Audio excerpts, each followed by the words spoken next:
하나님께서 오늘 우리에게 주신 말씀은 마태복음 10장 37절부터 42절까지 말씀입니다.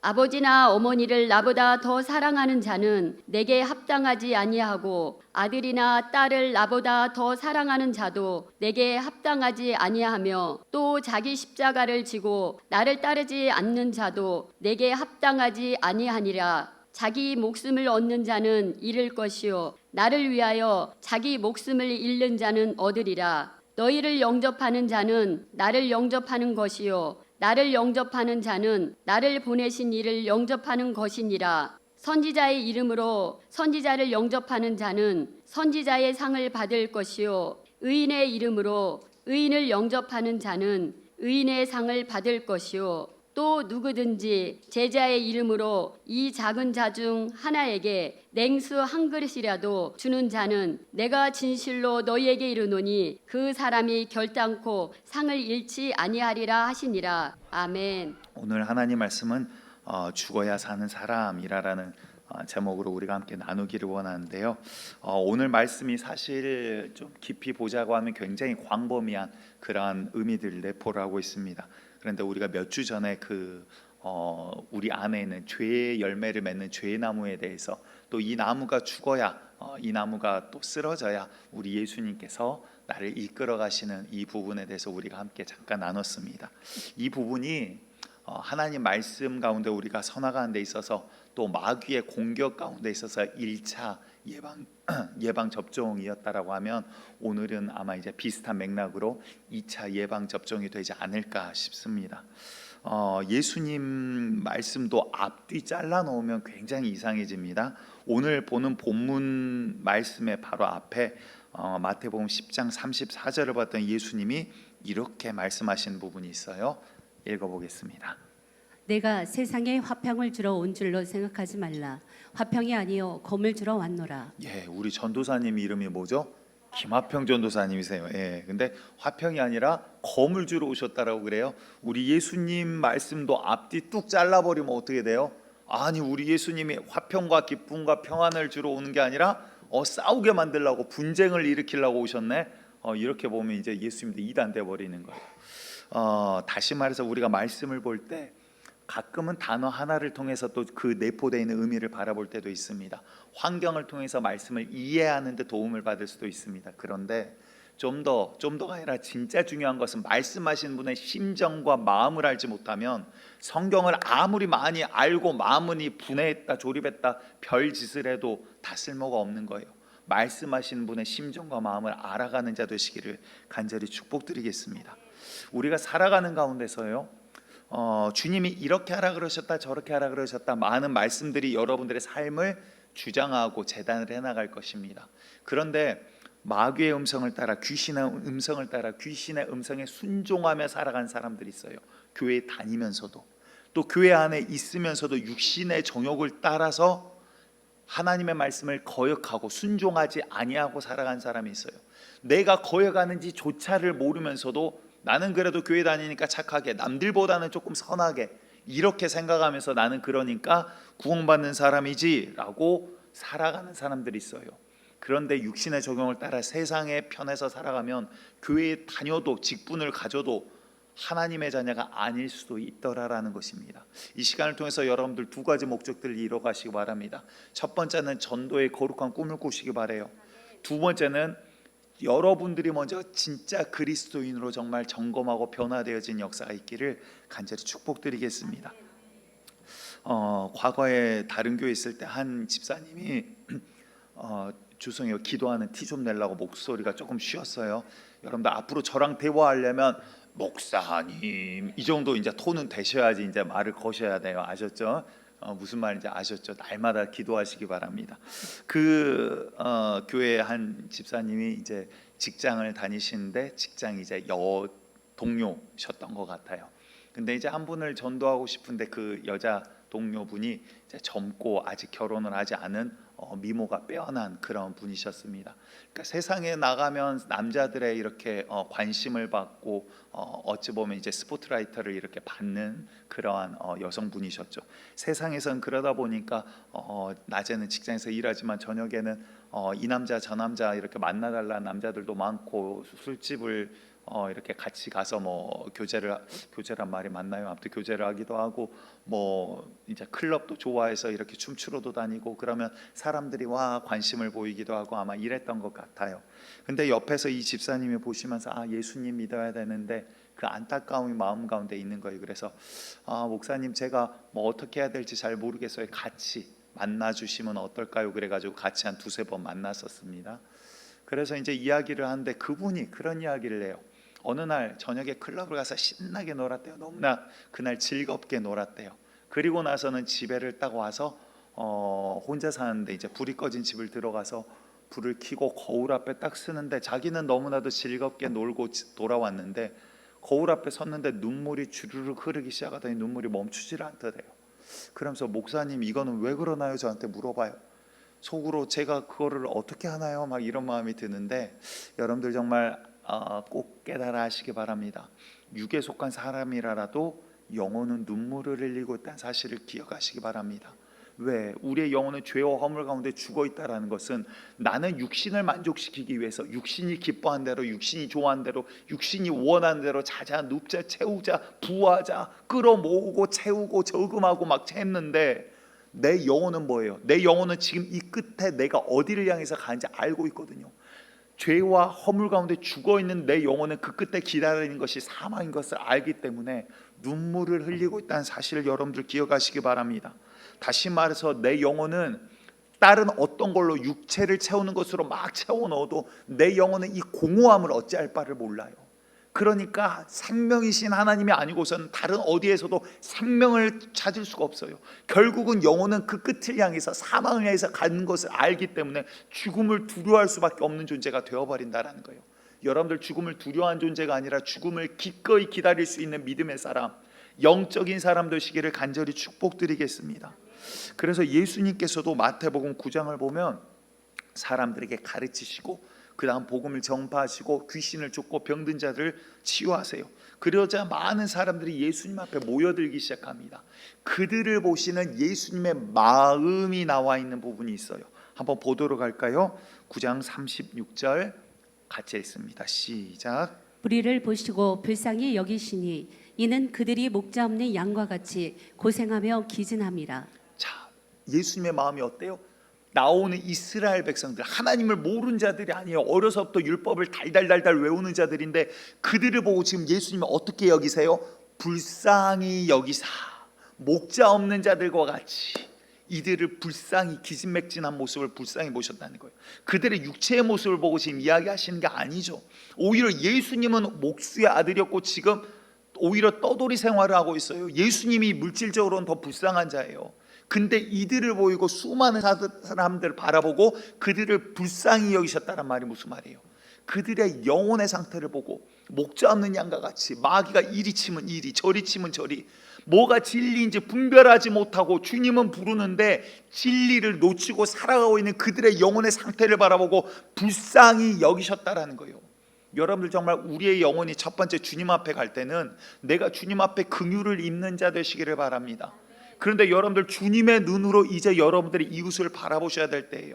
이제 정말 그들이 더 부유하고 더 건강하고 이게 중요한 게 아니에요. 그들의 영혼은 사망을 향해서 가고 있다라면 정말 주님의 마음과 심정으로 긍휼의 마음을 가지고 그들을 바라볼 수 있는 그러한 자 되시기를 간절히 축복드리겠습니다. 그런데 이 36절 이 다음에 37, 38절에 이렇게 이야기하십니다. 그들을 불쌍히 보시고 나서는 제자들에게 예수님이 말씀하시는데 이에 제자들에게 이르시되 추수할 것은 많되 일꾼이 적으니 그러므로 추수하는 주인에게 청하여 추수할 일꾼들을 보내주소서 하라 하시니라. 무슨 말입니까? 다시 말해서 갈급한 영혼, 지금 죽어가는 영혼, 살려야 될 영혼, 정말 하나님께서 거둬들여야 될 영혼들은 많은데 복음을 들고 나와 함께 나아갈 자 누구냐 이 말이에요. 여러분들 이 대전 땅 가운데 누가 복음을 들고 나아갈 겁니까? 저 사람이요? 어디 다른 교회 누구요? 아니요.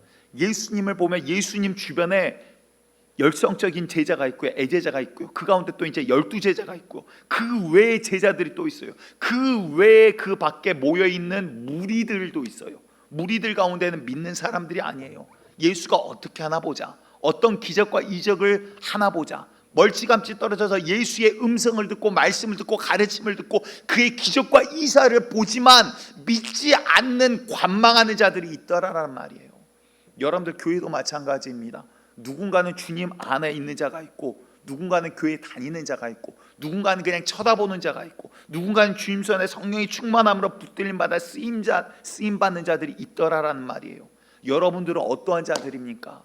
여러분들 이 대전 땅을 누가 변화시키겠습니까? 여러분들 속한 가정을 누가 예수를 전하겠습니까? 여러분들이 속한 직장에 누가 복음을 들고 나아가겠습니까?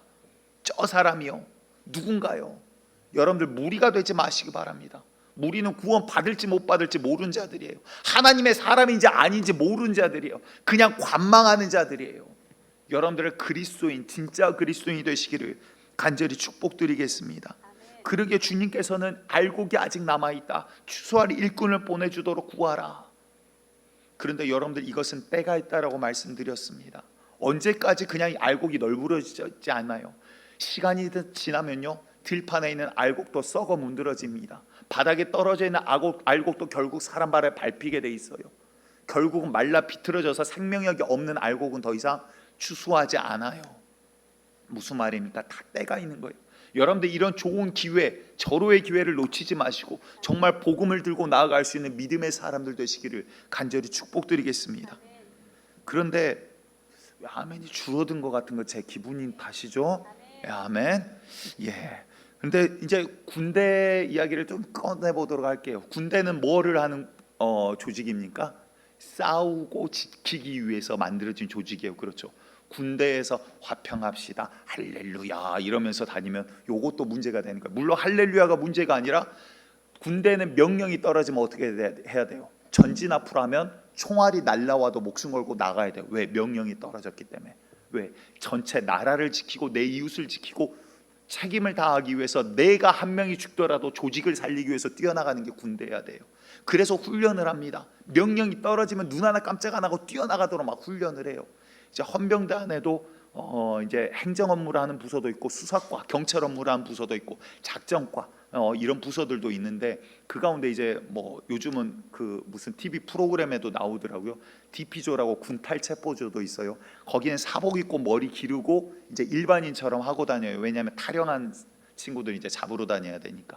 근데 그 외에 이제 특별경호대라는 부서도 있습니다. 거기에 이제 반대테러 부대 같은 데예요. 그래서 이제 대테러 훈련을 받는데 1년에 이제 전국에 있는 헌병대에서 소수를 모집을 해가지고 뭐 낙하산부터 해서 레펠, 뭐 대테러 훈련, 뭐 이런 것들을 하기 시작합니다. 근데 첫 번째 중요한 게 뭐예요? 명령에 복종하게 만드는 거예요.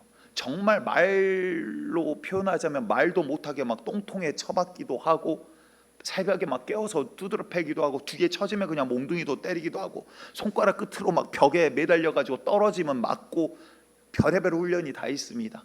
그러니까 정말 말 못할 훈련들이 많이 있어요. 저모 때는 눈 하나 깜짝 못하게 해요. 정말로 눈 깜빡거리질 못하게 해요. 훈련할 때는 체력이, 그러니까 몸의 문제가 아니라 정신이 순간 풀리면 점프하다가 공중에서 기절하고 바닥에 쓰러져 버려요.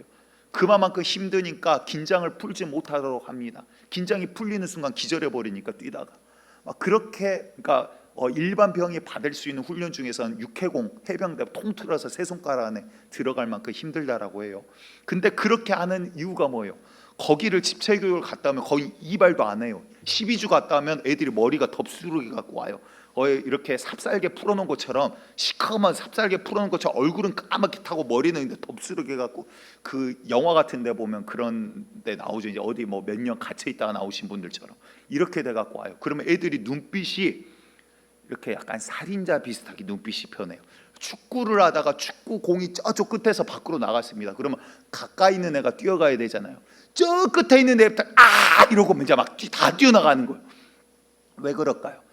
공이 나가면 무조건 뛰는 게 훈련이 되니까. 안 뛰면 그냥 맞는 거니까.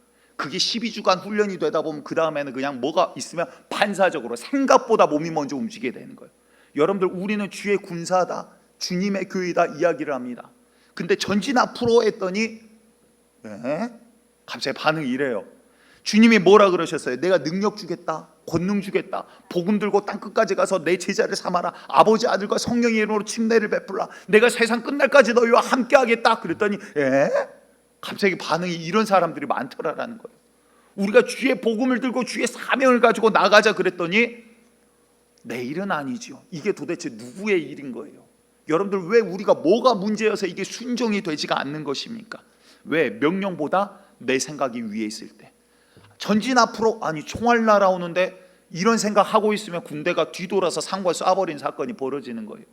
군대는 총알이 날아오다 명령이 떨어지면 뛰어나가는 거예요. 아멘.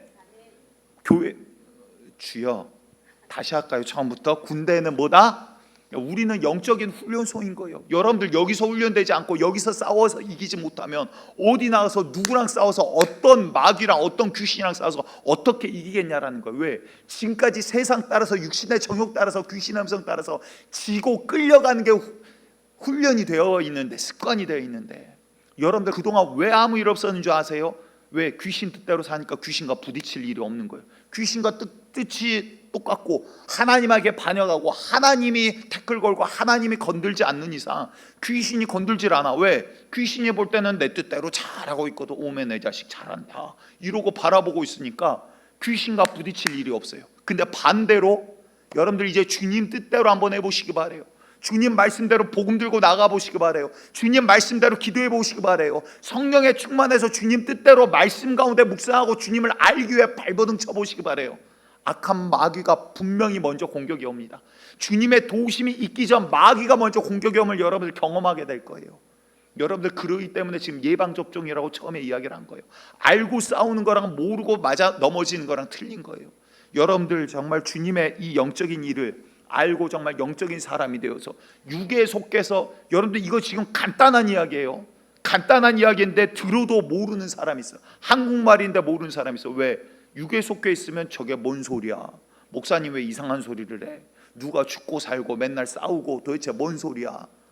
여러분들 육에 속한 자가 아니라 영에 속한 자 되기를 간절히 축복드립니다.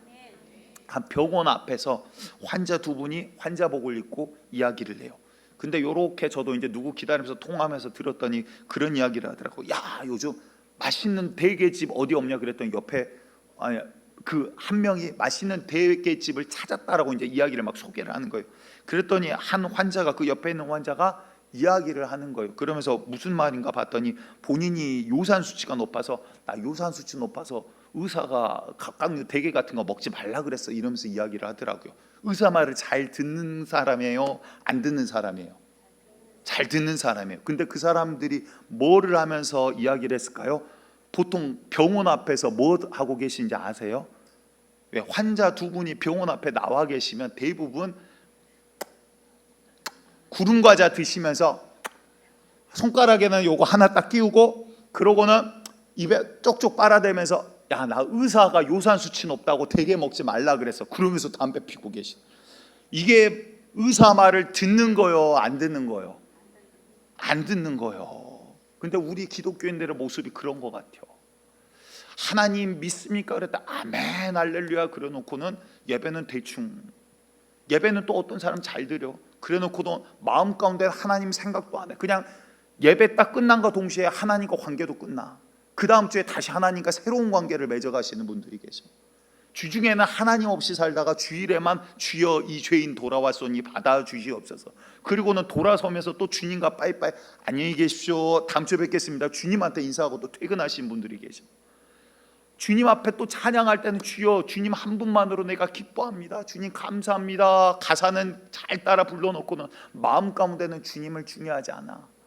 내 생각, 내 물질, 내 건강, 내 자존심, 내 기분, 내가 이것만 살아있었고, 내가 무시당하면 견디지를 못하고, 내가 좀 손해보면 견디지를 못하고, 주님 욕먹는 거는 괜찮은데 내가 욕먹는 거는 견디지 못한 자들이 있더라라는 거예요. 이게 말씀에 순종하는 사람이요 아닌 사람이요. 어찌 보면 담배 피면서 자기 건강 걱정하는 환자랑 비슷한 모습들이 우리 그리스도인들 가운데 있더라라는 거예요. 여러분들 정말 순종은 나라라는 육체의 소욕이 꺾이지 아니하면 순종이 안 되는 거예요. 다시 말해서 나라라는 이 육체의 소욕이 뭐냐? 주님이 부르실 때, 주님이 부르시는 게 무엇입니까? 보통 그걸 소명이라고 이야기합니다. 소명은 은혜의 문제예요. 우리가 정말 세상 가운데 있을 때, 죄 가운데 있을 때, 하나님 모르고 있을 때 우리를 살리시려고 주님께서 부르셨어요. 그래서 여러분들 원치 않든 하나님의 어떠한 역사들 가운데 지금 이곳까지 인도되어 오셨어요. 아멘.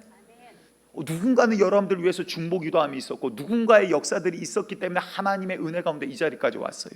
그런데 그 은혜 가운데 부르셨을 때 성경을 봤더니 임금 비유를 예수님께서 드십니다. 임금이 자기 자녀의 혼인잔치에 사람들을 초대를 해요. 쉽게 말해서 가까이 있는 사람, 교회가 아니라 나라의 어떤 고위 관리들, 아는 사람들을 부르셨겠죠. 그런데 그 사람들이 뭐라 그래요? 나는 내 사정이 지금 온전치 못해. 밭을 사는데 요거 시험해 봐야 돼. 소를 사는데 쟁기를 한번 갈아봐야 돼. 내 집도 잔치가 있는데 지금 이게 더 중요해. 심지어 어떤 사람은 왕이 보낸 종을 죽이기까지 합니다. 그래서 이 이야기가 여러 가지 버전으로 나오는데 한 곳에서는 임금이 진노해서 군대를 보내서 그 마을을 진멸해 버리기까지 합니다. 그리고 나서는 사람을 보내서 길거리에서 내 잔치를 다른 사람 데려다 채워라 이렇게 이야기를 합니다. 근데 예수님께서 제자들을 불렀을 때 못 배우고 몰랐던 그 제자들은 어떻게 반응을 합니까? 대부분 그 수산대학 출신의 어부 출신들이에요. 그래서 물고기 잡는 사람들인데 뭐예요? 그물을 놔두고 예수를 따라가더라 이 말이에요. 여러분들 주님이 부르실 때는 쥐고 있으면 못 따라가는 거예요. 주님이 부르셨는데 그물 끝까지 쥐고 있으면 주님 가는 길에 3년 반을 따라갈 수가 없다라는 거예요. 끝까지 쥐고 있었다라면 그들이 예수님의 온전한 제자로 서나가지를 못했겠죠. 예수님 십자가에 달리시자마자 그들이 다시 그물 가지고 나아갑니다.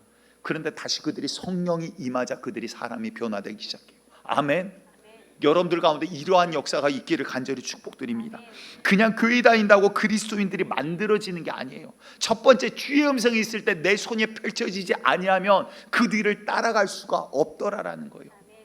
저도 작은 꿈은 아니었고 그냥 미래에 대한 그림이 있었습니다. 대학 갈 때 일반 대학을 간 이유도 목회의 길은 가지 말아야지. 그리고 어떤 생각을 했었냐면 일반 직장에 다니면서 그래도 남들보단 조금 좋은, 조금 돈도 더 잘 버는, 그래서 헌금도 조금 더 많이 하고 시간 남으면 교회 봉사도 좀 하고, 그리고 남들 보란 듯이 그냥 세상 사람 말하는 단란한 가정 꾸려서 내 여가도 좀 즐기고 내가 하고 싶은 대로 좀 해가면서 그렇게 살고자 하는 마음이 있었어요. 별거 아닌 것 같죠? 그렇죠. 그런데 주님 부르실 때 이 마음이 안 펴져요. 손에서. 이것 때문에 주님 앞에 내라고 얼른 안 되는 거예요. 그게 몇 년이 걸려요. 주님의 전적인 은혜 가운데 그 앞에 엎드려지기 전까지는 손이 펴지지가 않아요. 여러분들 이게 별거 아니에요. 죄입니까? 제가 방금 이야기했던 것들이 죄입니까? 그냥 일반적인 가정 꾸리고 일반적인 직장 가고 일반적으로 일하고 일반적으로 살아가는 게 죄입니까? 근데 이게 주님의 말씀 앞에 맞섰을 땐 죄가 되더라 이 말이에요. 성경을 봤더니 예수님께서 자신의 죽음에 대해서 말씀을 하십니다. 그러자 베드로가 그 앞을 나서면서 아니 누가 우리 선생님을 해야 한단 말입니까? 얼마나 믿음직스럽고 든든해요. 여러분들이 아는 자가 누구 지인이 누구 제자가 갑자기 와서 아니 누가 선생님을 해야 한단 말입니까? 막 보호하고 앞에 나서준다면 얼마나 믿음직스럽고 든든하시겠어요. 경험해 본 적이 없어서 공감을 잘 못하시는데 그렇죠. 근데 얼마나 이 든든한 베드로를 향해서 우리 주님께서 사랑스러운 메시지를 말씀하시는지 마태복음 16장 23절을 한번 같이 읽어보겠습니다. 예수님과 같은 마음으로 한번 읽어볼게요. 시작. 예수께서 돌이키시며 베드로에게 이르시되 사탄아 내 뒤로 물러가라. 너는 나를 넘어지게 하는 자로다. 내가 하나님의 일을 생각하지 아니하고 도리어 사람의 일을 생각하는도다 하시고. 예수님 지금 베드로 뭐라 그래요? 사탄아 내 뒤로 물러가라. 너는 나를 넘어지게 한 자로다. 너는 하나님의 일을 생각하지 아니하고 도리어 사람의 일을 생각하는도다. 오히려 그 믿음직스러운 베드로 향해서 이 사탄 같은 놈아 내 앞에서 방해하지 마, 이 이야기를 하고 계시다는 거예요. 무슨 말이에요? 베드로가 뭘 잘못했어요? 내가 내 선생님 보호하겠다고 나섰는데. 다시 말해서 잘 보시기 바래요. 그리고 나서 지금 23절에 이야기를 하시고 24절에 예수님이 뭐라고 하시는지 봐보세요.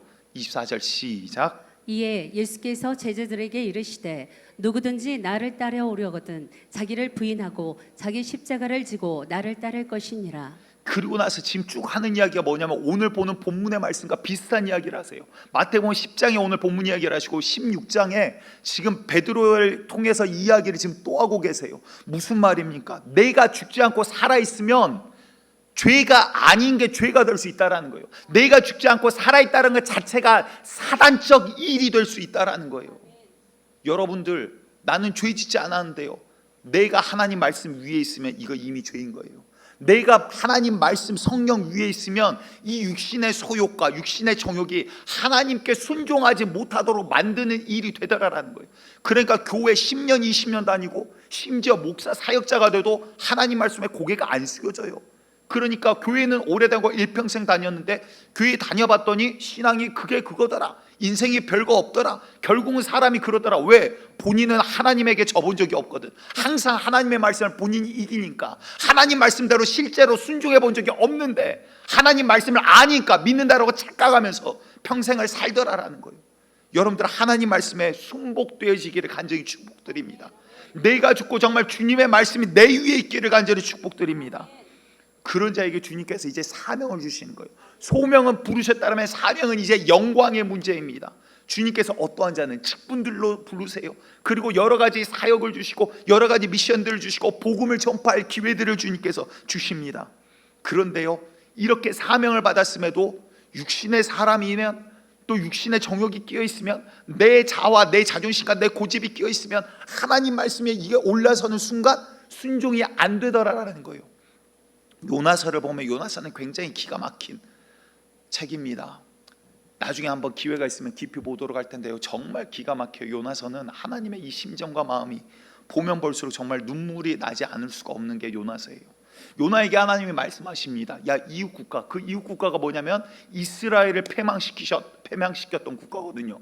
그 국가의 수도인 니느웨에 가서 너는 하나님의 심판을 선포하라. 너희가 회개하고 돌이키지 아니하면 내가 그를 치겠다라고 해라. 근데 요나는 하나님의 마음을 알아요. 그들이 혹여나 회개해버리면 하나님께서는 그들을 용서해주고 싶어서 지금 경고하시는 걸 알거든요. 그러니까 요나가 하나님의 말씀보다 자기의 고집이 위에 올라서요. 그러니까 어떻게 되죠? 반대로 가는 배를 골라 타요. 다시스로 가는 배를 골라 타는데 하나님이 어떻게 하십니까? 요나를 갖다 무릎 꿇을 때까지 그냥 물에 넣었다 뺐다 물고기 입에다 넣었다 뺐다 한 3일 만에 꺼내니까 막 미역이 머리에 붙어있고 콧구멍에 쑤셔있고, 그러니까 정신 못 차리고 주여 용서하여 주시옵소서, 막 저는 껍데기 뿐이니이다 막 이러고, 물 밖에다 이제 고래가 갔다가 뱉으니까 그때 정신 차려갖고 주여 이 발걸음 인도하여 주시옵소서, 그리고 이제 니느웨로 간다 이 말이에요. 갔는데도 또 걸어가는 사이에 뭐가 살아나? 내가 살아나. 그러니까 하나님 말씀보다 또 내가 올라와. 그러니까 니느웨까지 오기는 왔는데 사흘 정도를 둘러야 되는 규모의 마을인 거예요. 성인 거예요. 근데 이놈들 회개하는 게 꼴보기 싫거든. 하나님한테 그냥 너도 당해봐라 이러고 싶거든요. 이 고집과 욕심과 아집과 인간의 소욕이 정욕이 올라오니까 하나님 말씀대로 순종하기가 싫어. 그러니까 하기는 해야겠는데, 아니면 또 물고기에다 넣었다 뺐다 하실까봐 그거는 이제 도망도 못 가고, 도망가도 그냥 잡아다가 집어넣어 버리니까. 그러니까 하기는 하는데 어떻게 해요? 반나절만 그냥 둘러다니는 게 아니라 그냥 일직선으로 가면서 그냥 대충 외치는 거예요. 니네 회개 안 하면 하나님이 고치신다. 하나님이 말씀하셨다. 회개하지 말아봐라. 한번 어떻게 되나 두고 보자. 막 욕하듯이 막 그러고 외치고 다녔는데, 아니 무슨 일이에요? 왕에서부터 막 명령이 떨어지기 시작합니다. 모두 다 야 옷도 갈아입어, 야 동물도 함부로 뛰놀지 못하게, 먹는 것도 제어해, 야 금식하고 다 기도해, 베옷을 입고 다 엎드려. 왕이 명령을 내려서 마을 전체가, 온 성이 지금 뒤집어져서 회개를 하기 시작해요. 그 모습을 지금 요나는, 그러니까 요나 선생님이 나중에 천국에서 만나면 좀 이렇게 눈 마주치면 맞을지도 몰라요. 성격이 굉장하신 분이거든요. 그거를 또 니느웨가 어떻게 되나 보자 그러고 언덕에 서갖고 언덕에서 이제 그거를 쳐다보고 있어. 이놈 망하나 안 망하나 보자 그러고 쳐다보고 있는데, 중동 지역에 해가 또 세잖아요. 덩쿨이 올라와서 그늘이 있었습니다. 그늘이라 봤자 뭐 얼마나 있겠어요. 그 덩쿨 아래 대충 그냥 주저앉아갖고 니느웨 망하나 안 망하나 보자 이러고 있는데, 하나님께서 벌레를 보내서 이 덩쿨을 갉아먹어서 말라 비틀어지게 합니다. 그러니까 이 요나가 막 속이 막, 그러니까 다혈질이에요 이분이. 막 화가 나서 이게 그늘이 어쩌고 저쩌고 막 이제 막 열내기 시작하는 거예요. 그랬더니 하나님이 이 요나서 마지막 절에 하시는 말씀이 있어요. 야, 그 성에 구원받지 못한 자가 이 백성이 몇 명이냐, 또 이 가축은 또 얼마냐. 그 말은 무슨 말이냐면요, 굉장히 요나선 이례적인 거예요. 순종하지 아니한 그 요나를 하나님 끝까지 붙들고 어떻게든 고쳐서 내 자아가 하나님 말씀을 이겼던 요나를 이걸 뒤집고 싶으신 거예요. 그럼에도 불구하고 너는 나에게 얼마나 더 소중하겠냐. 사실 요나는 그 이야기를 하고 있는 거거든요. 근데 여러분들 잘 보시기 바래요. 사도행전 1장 8절을 봤더니 오직 성령이 너희에게 임하시면 너희가 땅끝까지 이르러 내 증인이 되리라. 요나는요, 하나님의 말씀을 들었는데 내 자아가 하나님 말씀 위에 있으니까 순종하기가 싫은 거예요. 저것들 회개하고 구원받는 게 싫은 거예요. 하나님 안에 있다라고 하는 사람도 내 자아가 불쑥불쑥 올라오는 순간 말씀에 순종이 안 되더라라는 거예요. 마귀는 이거를 즐겨서 노리고 있습니다. 그런데 오직 성령의 충만함을 잊자 예수님을 버리고 도망갔던 제자들이 목숨을 걸고 주님 앞에 나아가더라 이 말이에요. 500문도의 사람들이 예수님의 부활을 목도하고 직접 보고 만졌는데 오순절 다락방 사건에는 120명이 남아서 성령을 구하더라 이 말이에요. 여러분들 정말 무리보다 제자가 되기를 원하고요, 제자보다 정말 그 측근이 되기를 원하고 정말 그 가운데 서서 성령의 충만함을 구하는 자 되시기를 간절히 축복드립니다. 성령 받은 자가 주님 손에 붙들림받아 쓰임받더라 이 말이에요. 그 말은 다른 말로 하면 뭐냐, 내 이 자아가 꼬꾸라진 사람이더라 이 말이에요. 성령이 내 위에 있더라 이 말이에요. 우리 과거의 분강사들 어쨌습니까? 성령 받으라, 성령 받으라, 성령 구하세요, 성령 구하세요. 한 20, 30년 전에 그랬어요. 분강사들이 그냥 성령이었어, 성령. 근데 성령 주세요, 성령 주세요. 성령 보내주시고 은사 터지고 막 방언 터지고 기적과 이적을 받는데 그 다음에 어떻게 돼요? 성령님 이제 저 뒤에 구석탱이에 있고 내가 필요할 때 나와서 능력 발휘해 주시옵소서. 믿음이 이상하게 변해버렸어요. 여러분들, 성령은 왕이십니다. 성령은 하나님의 영이시고 그리스도의 영이십니다. 성령은 우리가 함부로 대할 수 있는 자가 아니에요. 너희가 다른 이생과 내생의 죄는 용서받지만, 다른 죄들은 용서받지만 성령을 거스르는 죄, 거역하는 죄, 회방하는 죄는 이생과 내생에 사함이 없으리라. 그만큼 성령이 절대적이고 무서우신 분이세요. 그런데 그분을 우리가 모셔놓고 함부로 대충 대하는 거예요. 순종이 안 되는 거예요. 성령을 오히려 내 육신의 소욕이 꺾어 엎어버리는 거예요. 평생 그렇게 신앙생활하면서 나는 교회 다니니까 주일 한 번도 안 빠졌으니까 신앙생활 잘했지. 여러분들 진짜 그리스도인 되시기를 간절히 축복드립니다. 주님께서는 그래서 목이 야들야들한 사람을 좋아하시는 거예요. 출애굽기 32장 9절과 10절 봤더니 여호와께서 또 모세에게 이르시되 내가 이 백성을 보니 목이 뻣뻣한 백성이로다. 그는 즉 내가 하는 대로 두라. 내가 그들에게 진노하여 그들을 진멸하고 없애버리겠다는 소리예요. 너를, 모세 한 명을 통해서 큰 나라를 내가 다시 만들겠다, 그 소리 하는 거예요. 모세가 되집어지고 엎어지고 중내산하면서 붙들지 않았으면 이스라엘은 지금 없어요. 모세를 통해서 새로운 민족이 만들어졌을 거라고요. 다시 말해서 목이 뻣뻣하면 하나님 앞에서 꺾이게 되어 있습니다. 내가 살고자 하면 내 육체의 자존심, 내 육체의 어떠한 체면, 이런 거 주님 앞에 세우지 마시기 바래요. 주님 앞에 고개 들수록 더 꺾일 수밖에 없어요.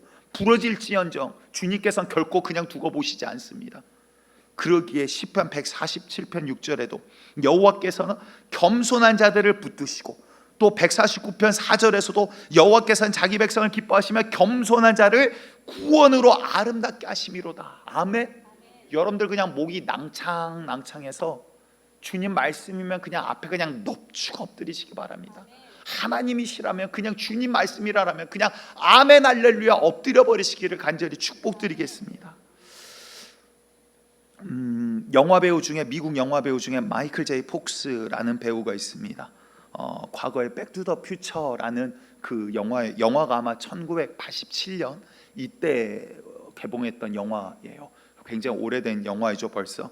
그런데 혹시 사진이나 영화 포스터 있으면, 예, 이분이에요. 이제 한쪽은 이제 나이가 드신 최근 모습인 것 같고 한쪽은 이제 젊었을 때. 누군지 아시겠어요? 잘 못 알아보시네. 저분도 잘 모르실 거예요. 예, 근데 백투더 퓨처라는 영화를 찍으면서 굉장히 세계적으로 유명해지셨어요. 그래서 뭐 자산도 뭐 1,000억 가까이 되는 어마어마한 이제 자산가까지 됩니다. 그런데 이분의 키가 163cm, 굉장히 작으세요. 그리고 생년은 1961년생이십니다. 처음에는 20살이 됐는데도 키가 작으니까 영화 배우가 되고 싶어서 그 영화계에 뛰어들었는데 좋은 역할을 맡지를 못하는 거예요. 맨날 아동 역할, 뭐 어린아이 역할, 다 큰 성년인데도 키가, 미국 사람들 안 그래도 큰데 이 사람은 163cm 남자인데, 그러니까 남자치고 굉장히 작은 편이죠. 그러자 그런 가운데서도 항상 이렇게 긍정적으로 살아갑니다. 그러다 이제 절호의 기회가 와요. 그게 바로 우리가 아는 이 백투더퓨처라는 영화입니다. 1, 2, 3까지 나온 걸로 제가 기억을 하고 있고요. 근데 이분이 이제 영화를 다 찍어요. 그리고 나서도 그 뒤에도 미국에서 여러 가지 영화나 드라마 쉬지 않고 계속해서 촬영이 이어집니다. 최고의 주가를 달리고 있어요. 그런데 어느 날부턴가 손이 덜덜덜덜 떨리기를 시작해요. 힘을 주고 꽉 잡아보는데 마음대로 되질 않아요. 손가락이 덜덜덜덜덜 떨기를 시작합니다. 그리고 나서 자기의 이 흠과 연약함을 보이지 않으려고 나중에 막 연기를 하면서도 괜히 손이 계속 움직이고 덜덜덜 떨리니까 볼펜을 잡고 괜히 돌리는 신용을 하기도 해요. 혹은 전화기를 잡고 괜히 그냥 통화하면서 움직이는 신용을 하기도 하고, 배역을 할 때 손을 안 보이게 호주머니에 넣고 이야기를 하기도 합니다. 손이 자기의 의지와 상관없이 점점 떨리기 시작해요. 그러면서 실수를 하기도 하고 자꾸 NG가 나요. 그리고는 어느 날 더 이상 이 연약함을 더 이상 숨길 수 없다는 사실을 깨닫고 이제 밝히기 시작합니다. 그분이 굉장히 젊었을 때 한참 최고의 주가를 달리고 있을 때 이제 파킨슨병이 일찍 드러나게 돼요. 그래서 몸이 점점 떨리기 시작하고 몸은 점점 말을 듣지 않아요. 그리고 나서 이제 내가 더 이상 영화를 찍을 수가 없습니다, 이야기를 하고 하차를 하려고 합니다.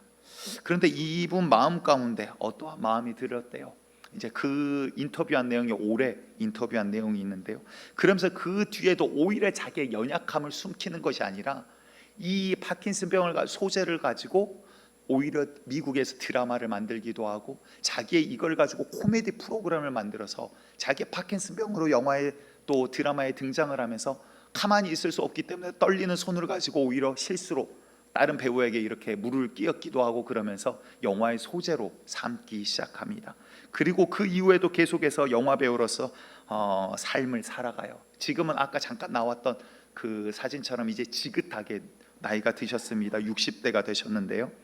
올 여름 정도에 인터뷰했던 그 인터뷰에서 그런 이야기를 합니다. 어떻게 이런 것들을, 자기의 아픔을, 선생님에게 굉장히 큰 연약함이고 아픔이셨을 텐데 이런 것들을 가지고 이렇게 사람들을 기쁘게 할 수 있었나요? 그랬더니 이런 이야기를 합니다. 감사해야 하는 마음을 가졌더니 긍정적 사고를 낳고, 그랬더니 앞으로 나아갈 힘이 생기더라.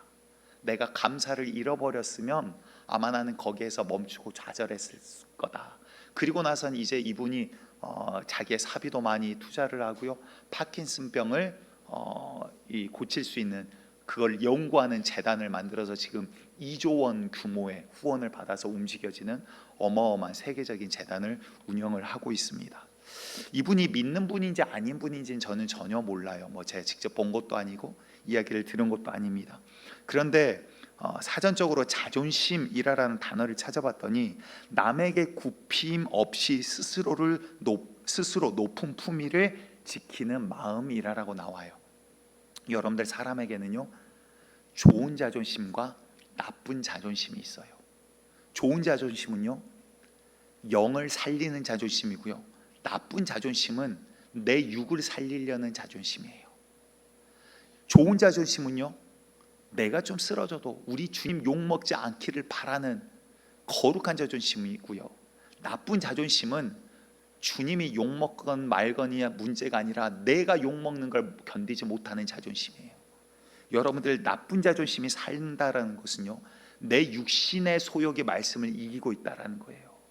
거룩한 자존심이 살 때 이 나쁜 자존심은 꺾어 죽을 수밖에 없는 거예요. 여러분들 이 나쁜 자존심이 살아있으면 주님의 음성에 응답할 수가 없습니다. 주님이 부르실 때 이 자존심이 살아나면 주님 말씀을 따라갈 수가 없는 거예요.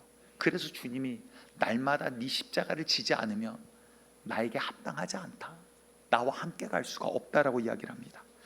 제가 사역 중간에 잠깐 쉴 때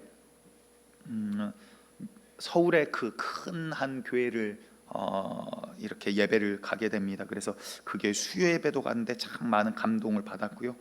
연초였던 것 같아요. 그래서 연초 신년 특별 새벽 기도회를 합니다. 그래서 새벽인데 예배 시간보다 나와 있는 예배 시간보다 한 2-30분 빨리 갔던 것 같아요. 근데 그 교회가 청년들이 많기로 굉장히 유명했던 교회인데 20-30대 청년들이 그렇게 이른 새벽에 해도 뜨지 않고 그 칠흑같이 어두운 겨울이니까 더 어둡죠.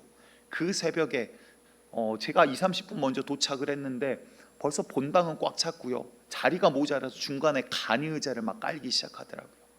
근데 제가 거기 다녀오면서 기억에 남은 것은 그날 설교도 아니었고 찬양도 아니었고 그 수많은 청년들도 아니었어요. 계단을 따라서 본당을 향해서 이렇게 기역자로 유턴을 해서 이제 올라가는데 그 위에서 얼굴은 넙떡하시고 나이는 한 60대 정도 되신 것 같아요. 머리는 새하얗신데 얼굴에 미소를 띄었고요. 위에는 와이셔츠 밖에 어떤 티셔츠를 입었고 그리고 구두를 신고 계셨어요. 누군지는 저는 지금도 모릅니다. 그런데 20대 30대 청년들이 그 새벽에 그렇게 가는데 그분 혼자 머리 새하얗신 그분이 거기에서 서서 90도로 청년들한테 인사를 하는 거예요.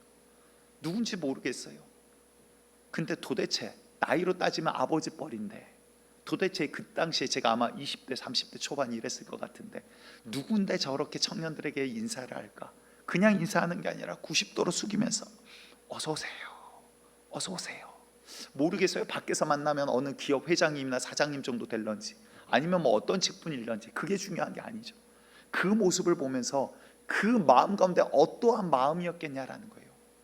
여러분들 오늘 말씀 가운데 두 가지를 꼭 가져가시기 바랍니다. 첫 번째는요, 내 신앙도 내가 낮아지지 않고 내 육신의 소욕이 꺾이지 않으면 주님과의 신앙이 결코 발전하지 못합니다. 교회 다니는데 내가 항상 하나님을 이기게 되어 있어요.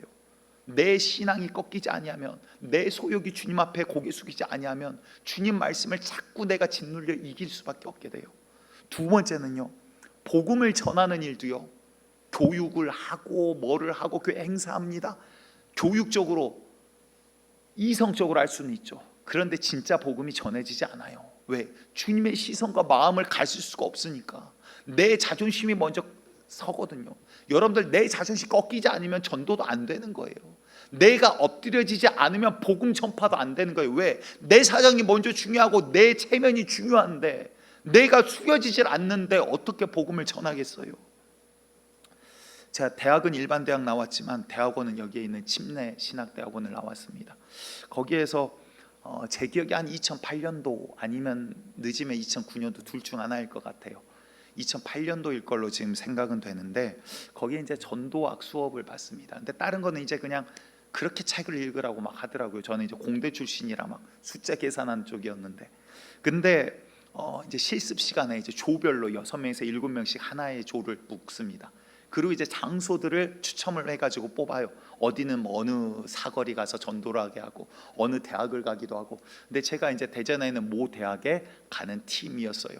근데 저는 이제 교회가 섬기는 교회가 대전이 아니잖아요. 대전에 아는 교회가 없어서 그때 팀원들끼리 야 전도지가 우리가 없는데 어떻게 할까 그러다가 이제 그때 지금 이거 설교를 준비하다 보니까 그때 왔던 데가 노원교회더라고요. 아, 놀라운 일이에요. 저만 놀라고 또 안 놀래시네. 자꾸 그러면 설교 끝날 때까지 2008년도에 있으셨던 분들 손 들고 계시라고 시킵니다. 놀란 척 해주시기 바래요. 근데 그때 왔을 때 평일이다 보니까 이제 사람들이 없었고 전도지가 없어서 그때 주보를 얻어가서 주보를 나눠줬던 기억이 있어요. 대학에 가가지고 이제 다들 전도사님들이시죠. 전도사님들이 이제 한 4분 정도가 뒤에서 이제 기타 치면서 어느 대학 안에서 찬양을 하기 시작했고요. 이제 저하고 또 한 명은 이제 가는 분들한테 교회 다니세요, 노원교회 가보세요. 그리고 이제 노원교회 주보를 나눠주고 있었어요. 그러니까 그때 이제 대학원생이고 20대 후반이었고 받는 학생들은 거의 다 20대 초반에서 중반 대학생들이죠. 어떤 사람들이 쭈삣쭈삣하면서 이제 받기도 하고 나이 차이가 그래도 또 있으니까 또 조심스럽게 받는 사람도 있고 또 누군가는 아니요 저는 불교예요. 그리고 또 누군가는 우리가 이단 아닌가 이거 학교에다 신고하는 사람들도 있더라고요. 근데 어느 한 남자 청년이 이렇게 지나가는데 20대 초반 22~23살 정도 돼 보여요. 이렇게 주보를 줬는데 딱 봤더니 정말 앞에 면전 바로 얼굴 앞에 있는데 아이씨 이러면서 얼굴 앞에서 주보를 팍 바닥에다 던지는 거예요. 순간 이제 뒤에서는 찬양을 하고 있고 그 좀 앞에서 저 이제 가면서 지나가는 학생들에게 나눠주는데 그 앞에서 에이씨 이러면서 앞에 팍 던지더라고요. 순간 안에서 막 이게 막 올라오는 거예요. 순간 진짜로 거짓말 안 하고 딱 돌아서 가는데 딱 뒤통수가 보이잖아요. 이 새끼 머리끄댕이를 잡아마라. 이게 막 안에서 막 올라갔다 내려갔다. 근데 바닥에 이제 주보는 떨어졌잖아요. 방금 나눠주자 받자마자 바닥에 확 던져버리거든요. 그러니까 앉아서 이제 그걸 다시 주웠어요. 그리고는 이제 시간이 어느 정도 흐르고 이제 점심 시간이 돼서 같은 팀끼리 밥을 먹으러 식당을 갔습니다. 근데 이제 뒤에서 찬양했던 동생 한 명이 그러는 거예요. 아, 형, 아까 형 그 떨어진 주보 주울 때 저는 형 모습이 예수님의 뒷모습 같았어요. 그런데 얼마나 찔리든지 얘는 제 얼굴을 못 보잖아요. 저는 앞에서 속으로 막 이 새끼 지금 멱살을 잡아 머리끄댕이를 잡아 막 이 생각을 하고 있었는데 뒤에서는 그 모습을 보고 예수님 같았다라는 거예요. 어찌나 죄송하고 막 마음이 그냥 양심이 막 찔리던지요. 여러분들 전도도요. 내가 살아나면 못하는 거더라고요. 내가 드러나면 내 자존심이 살아나면 여러분들 자존심 상하게 어떻게 전도합니까? 자존심 상하게 내가 뭐가 아쉬워서 그들한테 고개 숙이고 비굴하게 뭐가 아쉬워서 그들이 예수 믿는다고 여러분들이 이득 보는 게 뭐가 있는데 근데 뭐 하려고 예수 믿으세요? 교회 한번 와보세요. 하나님 말씀 들으세요. 뭐 하려고 그렇게 전도를 해야 돼요? 자존심 세우면 우리는 하나님의 말씀에 순종이 안 되는 거예요. 여러분들 주님 앞에서 내 자존심은 나는 십자가 앞에서 주님과 함께 죽어버렸습니다. 다시 한번 매일매일 고백하는 자 되시기를 간절히 축복드리겠습니다. 그래 누가복음 6장 29절에 너의 이 뺨을 치는 자에게 저 뺨도 돌려대며 네 겉옷을 빼앗는 자에게 속옷도 거절하지 말라. 여러분 자존심이 있으면 이거 어떻게 해요? 뺨을 때리는데 누구한테 막 이 새끼 저 새끼 나오지 어떻게 뺨이 돌려져요? 그런데 바울이 뭐라 그럽니까? 고린도전서 15장 31절에 이거 함께 읽어볼까요? 시작. 형제들아, 내가 그리스도 예수 우리 주 안에서 가진 바 너희에게 대한 나의 자랑을 두고 단언하노니 나는 날마다 죽노라. 지금 자기의 자랑을 두고 단언한다라는 거예요. 무슨 말이에요? 이 말이 무슨 말이냐면 내가 고난을 당하고 고초를 당하고 우는 사자와 여러 가지 이러한 어려움 가운데 있을 때 내가 혈과 육으로 그들에게 대항하지 않았다. 여러분들 다시 말해서 혈기로 육신의 소욕으로 대하지 않았다라는 거예요. 뺨 때렸더니 야 이 새끼야 이게 나오지 않았다라는 거예요. 여러분들이 여기 집에 가면서 옆에 있는 분들 한 번씩 때려보시기 바래요. 막 야이녀나 막 머리 잡고 이러면 이거 안 죽은 거거든요. 그렇다고 자주 시험하시면 부작용이 생깁니다. 여러분들 정말 우리가 정말 내 자존심이 내려놔지기 바랍니다. 내 자존심이 주님 앞에서 그냥 납작 엎드려지기 바랍니다. 목이 뻣뻣하면 결국 주님께서 꺾어서라도 살리긴 하실 거예요. 근데 꺾어질 때 얼마나 아픈 줄 아세요? 있는 거 없는 거 탈탈 털어서 그냥 바닥에 엎드리게 만들어 버리거든요. 주님 찾을 수밖에 없게 만들어 버리거든요. 여러분들 주님 말씀이시라면 그 앞에 그냥 바짝 엎드리는 자 되시기 바랍니다. 여러분 사랑도요 자존심이 꺾일 때 사랑이 되는 거예요. 내가 손해보지 않으려 알고 내 자존심, 내 체면, 내 이름 그러면 사랑도 할 수가 없는 거예요. 로마서 14장 8절과 9절에 이렇게 말씀하십니다. 우리가 살아도 주를 위하여 살고 죽어도 주를 위하여 죽나니 그러므로 사나 죽으나 우리가 주의 것이로다. 이를 위하여 그리스도께서 죽었다가 다시 살아나셨으니 곧 죽은 자와 산 자의 주가 되려 하심이라. 아멘. 마태복음 10장 39절 오늘 본문인데요. 우리 다시 한번 함께 읽겠습니다. 마태복음 10장 39절. 39절 시작. 자기 목숨을 얻는 자는 잃을 것이요 나를 위하여 자기 목숨을 잃는 자는 얻으리라. 다시 말해서 내 육신이 살려고 하면요 내 영은 죽을 수밖에 없고요. 내가 주를 위하여 그냥 죽겠습니다 내려놓으면 주님께서 우리를 일으켜 세우신다라는 거예요. 여러분들 정말 주님의 그 손길과 능력을 경험하시기 바랍니다. 지금까지 나도 모르는 사이에 마귀와 귀신의 뜻에 따라서 살고 있었을 가능성이 굉장히 높아요.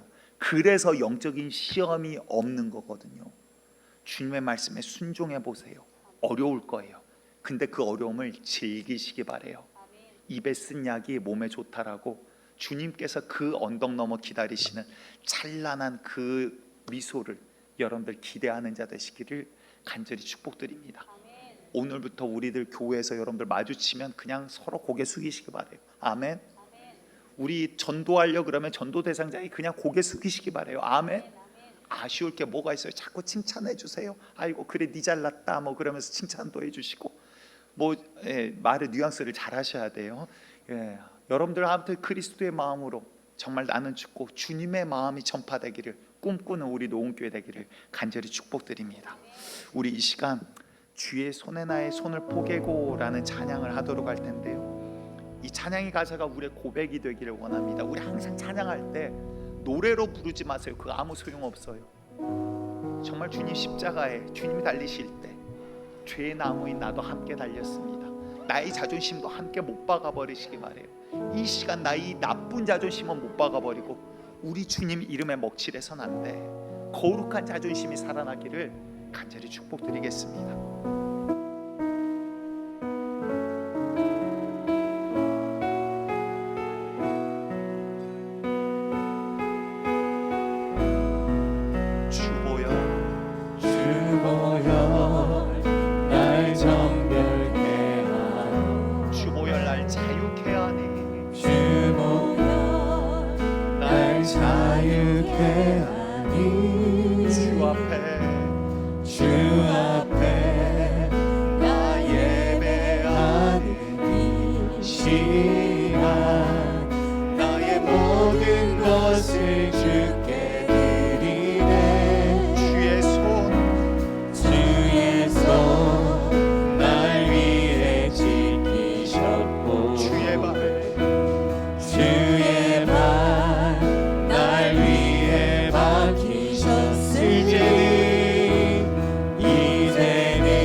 우리 믿음으로 고백하시기 바랍니다. 주의 손에 나의 손에 포개고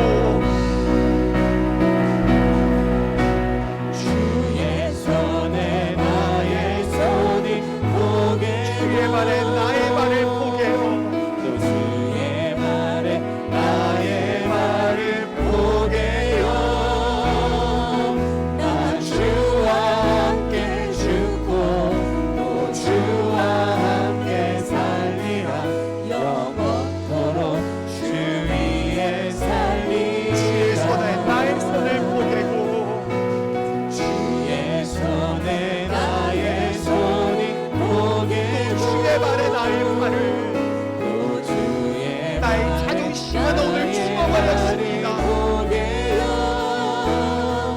나 주와 함께 죽고 또 주와 함께 살리라 영원토록 주 위에 살리라 주 위에 살리라. 이 시간 우리 한 2-3분만 함께 기도하기 원합니다. 여러분들 듣고 끝나버리면 여러분들에게 유익하지 못한 그저 흘려가는 말씀이 될 거예요. 하지만 여러분들 주의 말씀이 여러분들의 삶 가운데 여러분들이 이 시간 자존심을 꺾고 주님 앞에 엎드리면 그 말씀이 이제 여러분들이 이끌어가기 시작하실 거예요. 여러분들 매일 기도합시다. 살자라는 소리예요. 근데 왜 순종하지 못하세요? 아직도 하나님 말씀 앞에 순종하지 못하는 모습이 우리 가운데 있잖아요. 주님의 말씀 가운데 우리가 묵상합시다. 내 영혼을 주님 앞으로 끌어놓자 이 말이에요. 근데 왜 살자라는데 내 영혼을 끌어당기지 못할까요? 그동안 마귀와 귀신 음성을 따라 살던 악한 습관들이 나의 삶을 온통 따른 것들이 판매해야 됩니다. 솟았습니다. 시집가고 장가가야 됩니다. 왕의 부름에 응답하지 못하게 만드는 것들이 너무나 많더라라는 거예요. 여러분들 오늘 이 말씀은 다른 사람, 멀리 있는 사람 이 이야기가 아니라 우리의 이야기를 하고 계시는 거예요. 우리가 주님 앞에 어떻게 서나간지 이 시간 점검되기를 간절히 축복드립니다. 주님 아버지, 이제는 내가 주님의 말씀 앞에 내가 이제는 나의 자존심이 십자가에 못 박아버리고 정말 주님과 함께 거룩한 자존심, 우리 주님 나 때문에 욕먹을 수 없어요. 주님은 자존심 다 버리고 하늘 보자 버리고 나 위에 침뱉음 받고 가시관 쓰고 옷 찢기고 창피를 다 당하셨는데 우리는 무슨 자존심이 그렇게 남아서 욕먹는 거 하나 견디지 못해서 감히 네가 아니 교회에서 사람을 무시해? 마귀의 시험에 그렇게 쉽게 넘어집니까? 여러분들 우리는 오늘 다 죽어버렸습니다. 내 자존심은 죽어버린 겁니다. 이제는 예수님의 관점으로 살아갈 수 있는 믿음 주시라고, 시간 결단한 마음으로 함께 기도하기를 원합니다. 함께 기도하겠습니다. 주님 아버지 붙들어주세요. 주님 아버지 은혜 베풀어 주세요. 주여 아버지 나의 영혼이 살아날 기회를 주세요. 주여 아버지 주의 말씀에 순종할 힘을 주세요. 주여 주여 주여 아버지 언제까지 무리로만 살다가 지옥 가는 자 아버지 불쌍한 자 되지 않게 하여 주시고 아버지 이제는 한 걸음 더 주님 앞까지 와놓고 말씀 앞에 서놓고도 이 자존심 꺾지 못해서 아버지 다시 뒷걸음질 치지 않게 하여 주세요. 아버지 이제 이 나쁜 자존심은 십자가에 못 박아버립니다. 아버지 바울도 나는 날마다 죽노라 고백하는데 아버지 우리가 죽지 못해서 아버지 지옥에 가요. 죽지 못해서 내 영혼을 살리지 못해요. 주여 아버지 성령을 부어주세요. 성령이 나의 육신의 소욕을 너희가 하고자 하는 것을 하지 못하게 하려 함이라. 주여 아버지 내 영혼을 살려주세요. 아버지 내 육신의 소욕을 꺾으시고 나의 영혼을 살려주시옵소서. 주님 아버지 뭐 잘난 게 그렇게 많아서 우리 주님도 고개를 숙여주셨는데 살으라고 고개를 숙여주셨는데 아버지 그 은혜를 알지 못하고 내 고개 숙이지 못해서 남을 죽이고 내 고개 숙이지 못해서 내 영혼을 살리지 못합니까? 주님 아버지 용서해 주세요. 주여 아버지 이제는 주님만 삽니다. 이제는 주님만 삽니다.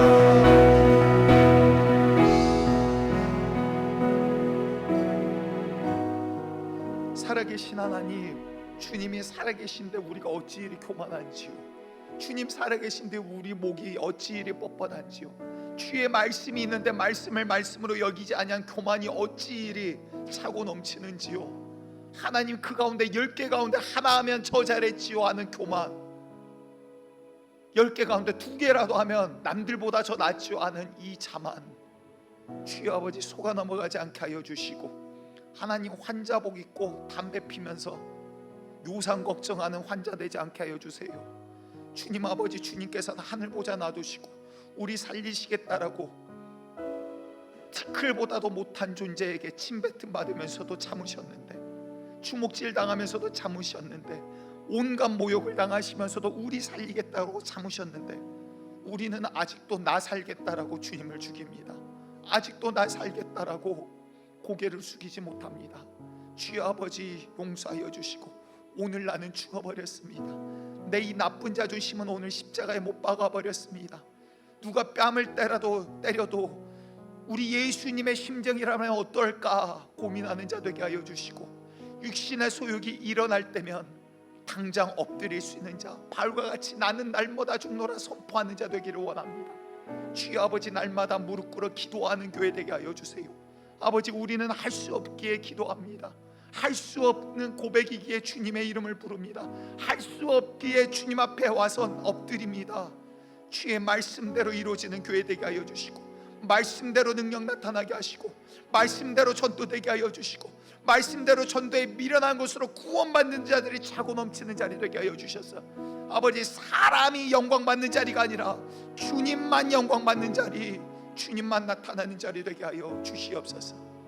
이제는 우리를 위하여 피 흘리신 예수 그리스도의 은혜와 만극하신 아버지 하나님의 사랑하심과 이제 우리 안에 오셔서 말씀하시는 성령님의 우리의 소욕을 꺾으시는 성령님의 교통교제 내재하심이 이제 나는 나의 이 나쁜 자존심은 십자가에 못 박아버렸고 이미 처참하게 찢겨 죽었고 나는 이제 오직 주님만 바라보고 살겠다라고 결단하는 노은의 모든 성도들 머리 위에 지금으로부터 영원토록 함께 하시기를 간절히 축원하옵나이다.